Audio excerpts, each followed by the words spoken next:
तांडव नृत्य चल रहा था। जटाओं में फूलों की माला और राख से सना हुआ शरीर के साथ हवन करने वाले उस अघोरी के सामने विकास आंखें बंद करके किसी का आवाहन कर रहा था, मानो किसी अज्ञात शक्ति को पुकार रहा हो। तभी एक साया धीरे धीरे विकास के पीछे से उसके नजदीक आ रहा था। उसके लंबे काले बाल उसके चेहरे को ढक रहे थे। विकास और उस लड़की ने एक दूसरे के गले में विचित्र सी माला पहनाई।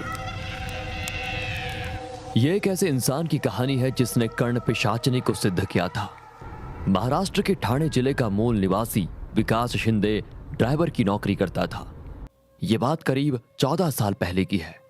विकास शिंदे अपनी सीधी सादी जिंदगी से खुश नहीं था, जबकि उसकी पत्नी नेहा को ज्यादा का लालच नहीं था और घर की सुख शांति की प्रार्थना करती रहती थी। विकास तैयारी करके घर से निकल ही रहा था, तभी नेहा पूजा की थाली लेकर आई और विकास के माथे पर तिलक लगाया। क्या फायदा है पूजा पाठ का, कोई मतलब ही नहीं है इन सब चीजों का।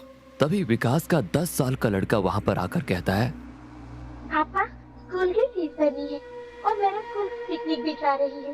टीचर ने बोला 300 रुपए जमा करने के लिए। ये सुनकर विकास नेहा से कहता है, सुना तुमने, मामूली ड्राइवर की नौकरी में कैसे ये सब मैनेज करूं।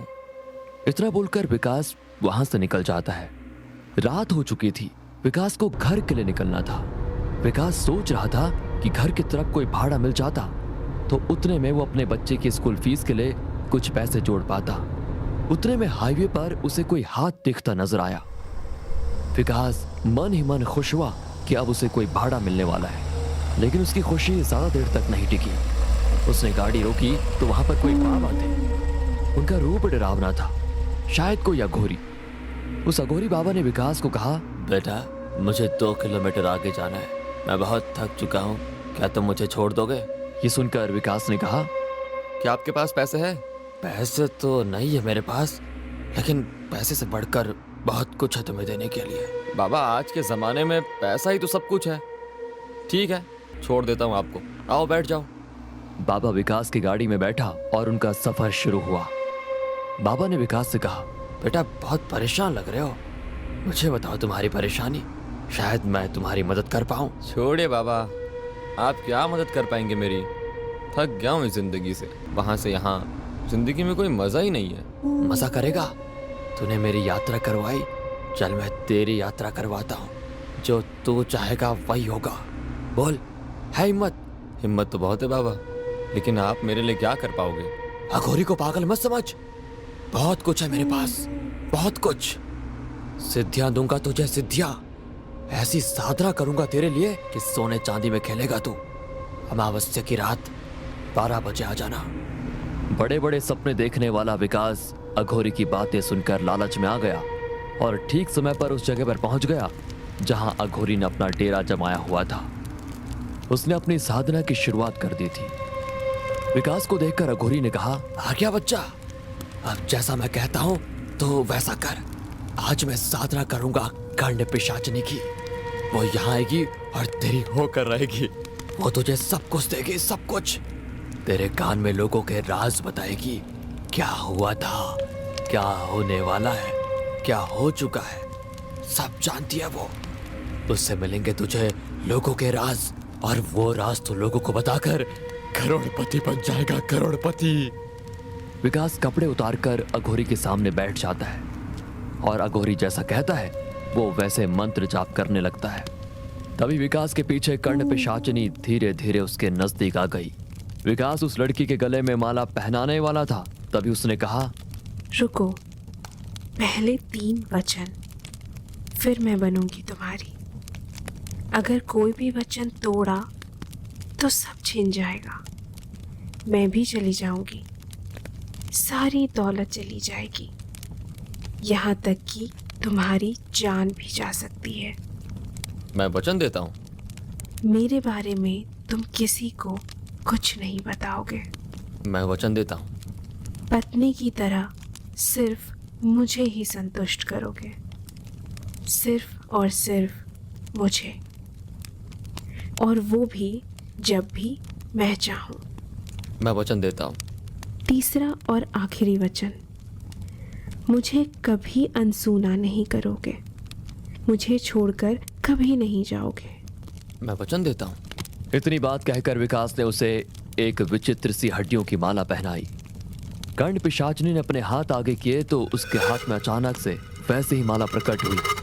उसने माला विकास को पहनाते हुए कहा, अब मैं तुम्हारी हुई, मरते दम तक।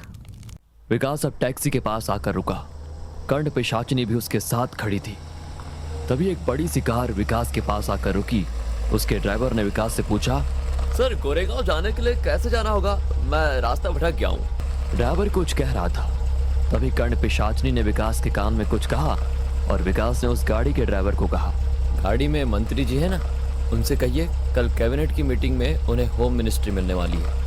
विकास की बातें सुनकर पीछे बैठे मंत्री जी ने कार का कांच खाली करते हुए कहा, तुम्हें कैसे पता कल कैबिनेट की मीटिंग है और मुझे होम मिनिस्ट्री मिलने वाली है? जैसा बोल रहा हूँ, अगर वैसा हुआ तो इस नंबर पर फोन करिए। दूसरे दिन विकास तैयारी करके घर से बाहर निकलने वाला था। तभी कुछ पुलिस विकास के घर पर आई। विकास डर गया, लेकिन कुछ ही वक्त में कल वाले मंत्री जी विकास के सामने आए। उन्होंने एक बैग विकास को देते हुए कहा, बाबा बाबा, आपके इस भक्त को आप शरण में ले लो। मैंने कल की आपकी बात को ऐसे ही मजाक में ले लिया था। एक मामूली सा एमएलए था, आपकी कृपा से आज होम मिनिस्टर बन चुका हूँ। आज से आप जैसा कहोगे मैं वैसा करने को तैयार हूँ। एक और विकास की पत्नी नेहा ये सब कुछ अचंभित होकर देख रही थी, लेकिन विकास की नजरें कर्ण पिशाचनी की ओर ही थी। वो विकास को देखकर मुस्कुरा रही थी। जैसे ही मंत्री जी विकास के घर से निकले तो विकास ने बैग खोला। उसमें 1 लाख रुपए कैश थे। ये देखकर विकास ने नेहा से कहा, देखा, अब हमारी सारी गरीबी खत्म। ये तो कुछ भी नहीं है, अभी तो और आएंगे। लेकिन नेहा ने विकास की बात काटकर उससे कहा, लेकिन तुमने ऐसा क्या किया जिससे वो लोग इतना पैसा देकर चले गए? तुम गुठलियां गिनना छोड़ो, आम खाओ आम। इतना कहकर विकास अपनी टैक्सी लेकर निकल गया। टैक्सी में विकास के साथ कर्ण पिशाचनी भी बैठी हुई थी। उसने विकास के कान में कुछ बुदबुदाया तो विकास ने बंगले के सामने एक गाड़ी रोकी और उस बंगले के गेट से एक परिवार गाड़ी में सामान रखकर कहीं जा रहा था। तभी विकास ने जोर से चिल्लाते हुए कहा, मत जाओ, अगर जाओगे तो तुम्हारी मृत्यु निश्चित है। जाना ये तो कल जाना। ये सुनकर गाड़ी में सामान रखने वाला आदमी गार्ड को बोलता है, अरे कौन है ये पागल? हाँ हटाओ इसे यहाँ से। तभी उस आदमी की औरत कहती है, आज सुबह से ही मेरे मन में कुछ डर जैसा लग रहा है और उसमें ये आदमी अचानक से यहाँ आकर ऐसी बातें कर रहा है। प्लीज आज का प्लान कैंसिल करते हैं। इतना कहकर वो घर में चले जाते हैं। रात हंसेगा खाना परोसो। नेहा और विकास खाना खा रहे थे। तभी कर्ण पिशाचनी ने विकास के कान में कुछ कहा और विकास खाने की थाली वैसे ही छोड़कर घर के बाहर निकल गया और थोड़ी देर से फिर से घर आया तो उसके हाथ में दारू की बोतल और कुछ खाने का सामान था। उसने लाया हुआ सामान खोला तो उसमें चिकन था। मुर्गी की बड़ी बड़ी लेग पीस खाते हुए वो दारू पीने लगा। ये सारा नजारा नेहा अचंभित होकर देख रही थी। नेहा ने विकास से कहा, आपने दारू पीना कब से शुरू किया और इस तरह से खा रहे हो जैसे कोई जानवर खाता है? उसकी बात सुनकर विकास उठा। उसने नेहा को जोर से थप्पड़ मारा और कहा, तू मुझे किसी चीज के लिए नहीं रोकेगी और रोका तो तेरा यही हाल करूंगा मैं। एक और बात, आज से तो दूसरे कमरे में सोएगी। दीवार के पास पड़ी नेहा ये सब कुछ देखकर रोने लग जाती है। सुबह हो गई थी। कल विकास ने बंगले के सामने जाकर जिनको चेतावनी दी थी उसकी पत्नी, अजी सुनते हो, जल्दी से आओ, ये न्यूज़ देखो। दोनों सोफे पर बैठकर न्यूज़ देख रहे होते हैं। भारत का यात्री प्लेन हुआ क्रैश, अब तक 30 लोगों की लाशें हुई बरामद। दोनों ये न्यूज़ देखकर चौंक जाते हैं और विकास के घर का पता लगाने के लिए गार्ड को भेजते हैं। विकास तैयारी करके अपने सोफे पर बैठा था। तभी वो दाम्पत्य विकास के घर पर आते हैं। आखिर आप मुझे मिल ही गए। आपने मेरी और मेरी पत्नी की जान बचाई। मैं सदा आपका आभारी रहूंगा। मैं नहीं जानता था सच में कि आप इतने बड़े ज्ञानी हो। विकास उनकी तरफ देखकर कहता है, मैं सब जानता हूँ, क्या हो रहा है, क्या होने वाला है। विकास ने घर से मंदिर हटवा दिया था। इसी बात पर नेहा और विकास का झगड़ा हुआ, लेकिन अहंकार में चूर विकास अब किसी की नहीं सुनता था। अब लोग विकास को अंतर्ज्ञानी बाबा के रूप में जानने लगे थे। कुछ ही महीनों में विकास शिंदे का नाम दूर दूर तक फैल गया। सैकड़ों लोग अपना भविष्य जानने उसके पास आने लगे। विकास ने अब बहुत बड़ा घर लिया था। उसके पास सब कुछ था। अब वो टैक्सी ड्राइवर नहीं था, वो एक बहुत बड़ा आदमी बन चुका था। और उसकी वजह से विकास पर बुरा असर भी पड़ रहा था। जहां बड़ी बड़ी हस्तियां अपने प्रश्न लेकर उसके पास आते थे और इसके बदले वो लोग विकास को बहुत सारा पैसा देने लगे। विकास के पास सब कुछ था और उसी की वजह से अहंकार ने उसे जकड़ लिया था। लोग दरबार में विकास के आने का इंतजार कर रहे थे। थोड़ी देर में विकास भी दरबार में पहुंचा। तभी एक बड़े घर का लड़का आगे आकर उसने विकास से पूछा, बाबा मेरी गर्लफ्रेंड है, प्राजक्ता नाम है उसका, और मैं अपनी जान से भी ज्यादा उसे प्यार करता हूँ, लेकिन वो आजकल मुझसे दूर भागती रहती है, मेरे फोन का भी जवाब नहीं देती। विकास ने उसे हाथ से इशारा करते हुए रुकने के लिए कहा और आंखें बंद कर ली। जैसे ही विकास ने अपनी आंखें बंद कर ली, कर्ण पिशाचिनी उसके कान में कुछ फुसफुसाई और विकास ने उस आदमी से कहा, तुम मुझसे जान से ज्यादा प्यार करते हो तो ये निकिता के साथ क्या करते हो? दो गर्लफ्रेंड, जिंदगी के मजे ले रहे हो? ये सुनते ही उस लड़के के होश उड़ गए। उसने विकास से पूछा, बाबा ये आपको कैसे पता? मुझे सब पता है, अंतर्ज्ञानी हूं मैं। दौलत के लिए उससे प्यार करता है ना, चिंता मत कर, वो जल्द ही मरने वाली है और उसके नाम पर जो प्रॉपर्टी है वो तेरे नाम हो जाएगी, लेकिन हाँ उसका आधा हिस्सा मेरी दान पेटी में डालना मत भूलना। अपनी बात को जारी रखते हुए विकास ने मौजूद लोगों से कहा, सब घर जाओ यहाँ से, अब कल आना। तभी उसके बाजू में खड़ी कर्ण पिशाचिनी विकास के कान में कुछ कहने लगी तो विकास ने घमंड में आकर उसे रोका।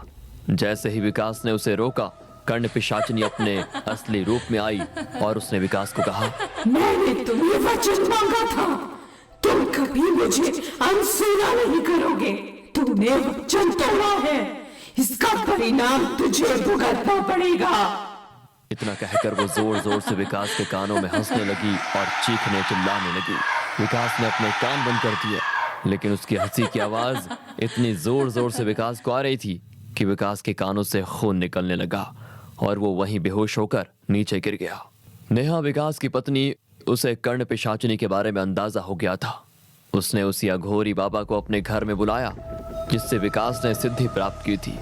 उस अघोरी ने नेहा से कहा, बेटी तेरे पति को बहुत ज्यादा पैसा बहुत जल्दी कमाना था, अब बुलाओ उसे। अघोरी विकास को, क्यों बच्चा, कहाँ गई तेरी हिम्मत, और पैसा चाहिए? विकास अघोरी के पैर में गिर जाता है और उसे कहता है, बाबा नहीं चाहिए मुझे धन दौलत, मुझे इस पिशाचिनी से मुक्त करवा दो, मैं किसी चीज के लिए लालच नहीं करूंगा कभी भी। अघोरी फिर हवन की तैयारी शुरू करता है। जमीन पर एक रिंग जैसा यंत्र बनाता है। नेहा और विकास को उसके बीच बैठाकर कहता है, ध्यान से सुनना, जब तक हवन पूरा नहीं होता तुम किसी भी हाल में इस यंत्र से बाहर मत निकलना।